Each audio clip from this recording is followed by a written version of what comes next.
ಸಿಂಪಲಾಗಿ ನಾವು ನಮ್ಮ ಮನೆಯಲ್ಲಿಯೇ ಸೀಮಂತ ಸಂಸ್ಕಾರವನ್ನು ಹೇಗೆ ಮಾಡಿಕೊಂಡ್ವಿ ಅನ್ನೋದನ್ನು ಒಂದು ಚಿಕ್ಕ ವಿಡಿಯೋ ಮೂಲಕ ತೋರಿಸ್ತಾ ಇದ್ದೀವಿ.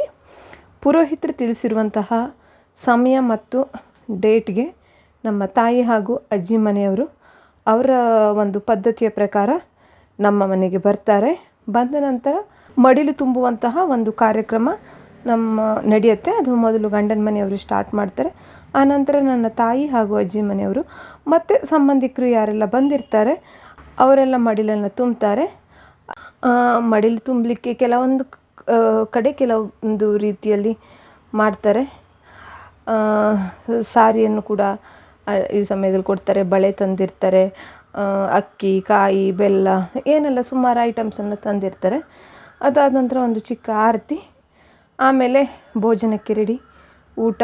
ತಾಯಿ ಮನೆಯಿಂದ ಏನಾದರೂ ಸ್ವಲ್ಪ ತಂದಿದ್ದರೆ ಅದನ್ನು ಬಡಿಸ್ತಾರೆ. ಹಾಗೆ ಇಲ್ಲಿ ನಾವೆಲ್ಲ ಏನೆಲ್ಲ ಅಡುಗೆ ಮಾಡಿದ್ದೀವಲ್ಲ ಅದನ್ನೆಲ್ಲ ಬಡಿಸಿ ಈಗ ನನ್ನನ್ನು ತಾಯಿಯ ಮನೆಗೆ ಕಳಿಸಿಕೊಡುವಂಥದ್ದು ಒಂದು ಪದ್ಧತಿ.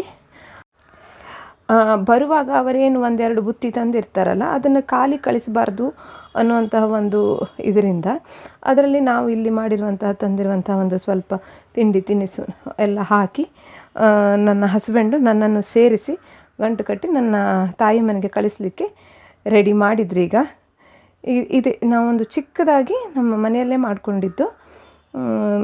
ಒಂದು ಆವತ್ತಿನ ದಿನ ಸಂಜೆನೇ ನಾನು ನನ್ನ ತಾಯಿ ಮನೆಗೆ ಹೊರಟಿರುವಂಥದ್ದು. ಅಂದರೆ ತುಂಬ ದೊಡ್ಡದಾಗಿ ಏನು ಮಾಡಿಲ್ಲ, ಸಿಂಪಲಾಗಿ ಚಿಕ್ಕದಾಗಿ ನಮ್ಮ ಮನೆಯಲ್ಲಿ ನಾವು ಮಾಡಿಕೊಂಡ್ವಿ.